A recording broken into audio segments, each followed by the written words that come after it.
ಹೌದಾ? ಇದು ಭಟ್ರೆ ಅಣ್ಣ, ನಾನು ತಂದೆ ತಾಯಿ ಇಲ್ಲದೆ ಇರೋ ಮಕ್ಕಳಿಗೆ ಒಬ್ಬೊಬ್ಬರಿಗೆ 1 ಲಕ್ಷ ಡಿಪಾಸಿಟ್ ಮಾಡ್ತಿದ್ದೀನಿ. ಅಮ್ಮ, ನಾಳೆ ನಾಳಿದ್ದಲ್ಲಿ ಅಣ್ಣ ಇರ್ತಾರೆ, 1 ಲಕ್ಷ ರೂಪಾಯಿ ಒಂದು ಪೋಸ್ಟ್ ಆಫೀಸ್ ಅಕೌಂಟಲ್ಲಿ ಡಿಪಾಸಿಟ್ ಮಾಡಬೇಕು. ಆ ದುಡ್ಡು ಏನಕ್ಕೂ ಬಳಸಬಾರ್ದು. 23 ಜನ ಇದ್ದಾರೆ ನಮ್ಮ ತಾಲೂಕಲ್ಲಿ ತಂದೆ ತಾಯಿ ಇಲ್ಲದೆ ಇರೋರು. ಅಷ್ಟು ಜನಕ್ಕೆ 1 ಲಕ್ಷ ನಾನು ಹಾಕ್ತಾಯಿದ್ದೀನಿ. ನಾನು ಹಾಕ್ತೀನಿ. ಅವ್ನು ಎಲ್ಲಿ ಹಾಕಿದ್ದೀರಿ ಈಗ ಓದೋಕ್ಕೆ? ಸರಿ, ಆ ಸ್ಕೂಲ್ ಫೀಸು ನಾನೇ ಕಟ್ತೀನಿ. ಚೆನ್ನಾಗಿ ಓದಬೇಕು. ನಾನೇ ನಿನಗೆ ತಂದೆ ತಾಯಿ. ಹಾಂ, ನಾನು 1 ಲಕ್ಷ ನಾಳೆ ಡಿಪಾಸಿಟ್ ಮಾಡ್ತೀನಿ, ಆಯ್ತಾ?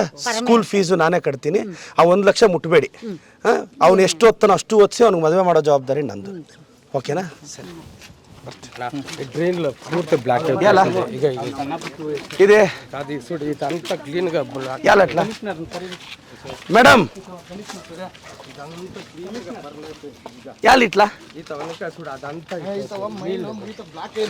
ట్రైన్ కొత్తగా చేపిస్తుంది సార్. మేడం నగరసభ ಒಂದು ನಿಮಿಷ ಮೇಡಮ್, ಇದು ಸ್ವಲ್ಪ ಏನಾದ್ರು ಇನ್ಫೆಕ್ಷನ್ಸ್, ಇದು ಫುಲ್ ಬ್ಲಾಕ್ ಆಗಿದೆ ಅಂತೆ. ಹೌದಾ?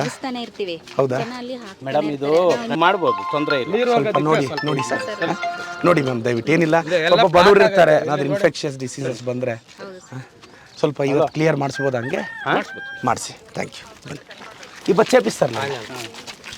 మనము ఏం లే, అధికారులు గమనానికి తెస్తే పాపం వాళ్ళు చేస్తారు, మనం తేవాలంతే వాళ్ళకి.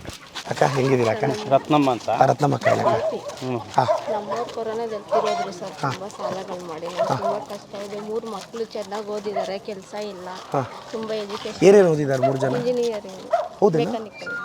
ಎಲ್ಲಿ ಪ್ಲೇಸ್ಮೆಂಟ್ ಆಯ್ತು? ಹೌದಾ? ಎಲ್ಲಿ ಕೆಲಸ ಮಾಡ್ತಿದ್ದೆ. ಆಫ್ಟರ್ ಕೋವಿಡ್ ಕಂಪ್ನಿನೆಲ್ಲ ಮುಚ್ಚಿಬಿಟ್ರೆ ನನಗೊಂದು ಕೆಲಸ ಮಾಡಿ, ನಿಮ್ಮ 3 ಜನದ್ದು ರೆಸ್ಯೂಮ್ ಕೊಡಮ್ಮ. ಯಾರಿಗಾದ್ರೂ ಒಬ್ರಿಗೆ ಕೆಲಸ ಕೊಡಿಸ್ತೀನಮ್ಮ, ನನ್ನ ಜವಾಬ್ದಾರಿ, ಆಯಿತಾ? ಮಿಕ್ಕಿದ್ದೀಗ 2-2 ಸಾವಿರ ನಾನು ಸರ್ಕಾರದಿಂದ ತಲುಪಿಸ್ತೀನಿ. ಒಬ್ರಿಗೆ 100% ನಾನು ಕೆಲಸ ಕೊಡಿಸ್ತೀನಿ. ಇನ್ನಿಬ್ಬರು ಎಲ್ಲಾದರೂ ಇಂಡಿಪೆಂಡೆಂಟಾಗಿ ವರ್ಕ್ ಮಾಡಿ. ಬೆಳಗ್ಗೆ ಎದ್ದೇಳಬೇಕು. ನೋಡು, ಜೀವನದಲ್ಲಿ ಹೇಳ್ತೀನಿ, ಎಷ್ಟು ನಿನ್ನ ವಯಸ್ಸು? 25. ನೋಡು, ನಾನು 17ನೇ ವರ್ಷಕ್ಕೆ ತಂದೆ ತಾಯಿನ ಕಳ್ಕೊಂಡವನು. ಎದ್ದೇಳಬೇಕು, ಓದಬೇಕು, ಕಷ್ಟಪಡಬೇಕು. ಯಾವನೇನು ಅಂದ್ಕೊಂಡ್ರೂ ತಲೆ ಕೆಡಿಸ್ಕೋಬಾರ್ದು. ಲೈಫಲ್ಲಿ ನಿನ್ನ ಮೇಲೆ ನಿನಗೆ ನಂಬಿಕೆ ಇದ್ದರೆ ನಿನ್ನ ಯಾವನೂ ತಡೆಯಲ್ಲ. ಇದೊಂದು ತಲೆಯಲ್ಲಿ ಇಟ್ಕೊ. ನಿನಗಾದರೂ ತಂದೆ ಮಾತ್ರ ಇಲ್ಲ, ನನಗೆ ತಂದೆ ತಾಯಿ ಇಬ್ಬರೂ ಇಲ್ಲ. ನಾನು ಹೌದಾ? ಏನಾಗಿದೆ ಅಮ್ಮ ನಿಮಗೆ? ಹೌದಾ? ಎಲ್ಲಿ ತೋರಿಸ್ತಿದ್ದೀರಾ?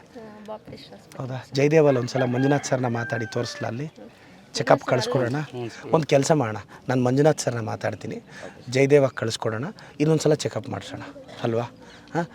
ಪ್ರತಿ ತಾಯಿ ಹೃದಯ ಶ್ರೇಷ್ಠ ಅಲ್ವಾ ಅಮ್ಮ? ನಾನು ಜಯದೇವ ಅಣ್ಣ, ಇದು ಫಾಲೋ ಅಪ್. ಭಟ್ರೆ ಅಭಿಯಾನಾರ್, ದಯವಿಟ್ಟು ಇಮಿಡಿಯೇಟಾಗಿ ನೋಟ್ ಮಾಡ್ಕೊಳ್ಳಿ.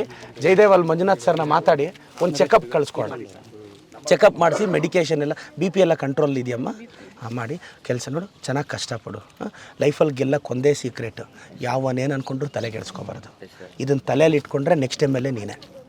ಚಿಕ್ಕದಲ್ಲಿ ಪಕ್ಕೋಡೆಮ್ ಅನ್ಕೊನೆ, ಎದ್ಟೋಡೆಮ್ ಅನ್ಕೊನೆ, ನಾನು ವಾಡಿಟ್ಲಾನೆ ವೀಡಿಟ್ಲಾನೆ ಅನ್ಕೊಂಡೆ ಜೀವ ತುಂಬ ಪೈಕ್ರಾಮು. ನಾವು ಏನು ಮಾಡಿದ್ರೂ ಜನ ಮಾತಾಡ್ತಾರೆ. ಎತ್ತು ಪಕ್ಕಕ್ಕೆ ಬಿಸಾಕ್ಬೇಕು, ಸುಮ್ಮನೆ ಧೈರ್ಯವಾಗಿ ಇರಬೇಕು. ಇದೊಂದು ತಲೆಯಲ್ಲಿ ಇಟ್ಕೋ. ಸಕ್ಸಸ್ಗೆ ಇನ್ನೇನು ಸೀಕ್ರೆಟ್ ಇಲ್ಲ ಮಗ. ನೀನೇನು ಅನಿಸುತ್ತೋ ಅದು ಮಾಡು. ಒಳ್ಳೇದು ಮಾಡಬೇಕು, ಸಮಾಜಕ್ಕೆ ಒಳ್ಳೇದಾಗಬೇಕು. ಈಗ ತುಂಬ ಜನ ಹುಡುಗರು ಯಾಕೆ ಓದ್ತಾ ಇಲ್ಲ ಗೊತ್ತಾ? ಯಾರಾದರೂ ಒಂದು ಕಾಮೆಂಟ್ ಮಾಡಿದ್ರೆ ಡಿಸ್ಟರ್ಬ್ ಆಗ್ತಾರೆ. ಇಲ್ಲಿ ನನ್ನನ್ನು ಭಯಕ್ಕೆ ಕೇಳಿ, ಊರವರೇ ನಿಂತ್ಕೊಂಡು ಭಯಕ್ಕೆ ಕೇಳಿ, ನಾನು ಓದ್ಕೊತೀನಿ. ಒಂದು ಕಡೆ ನಿಂತು ಭಯಕ್ಕೆ ಕೇಳಿ. ನಾವು ಏಕಾಗ್ರತೆ ಕೇಳಿಸ್ಕೋಬಾರ್ದು. ಇರೋದೇ 60, 70, 80 ವರ್ಷನಾ ಅಲ್ವಾ? ಅಷ್ಟೇ. ಚೆನ್ನಾಗಿ ಓದ್ ಮಗ.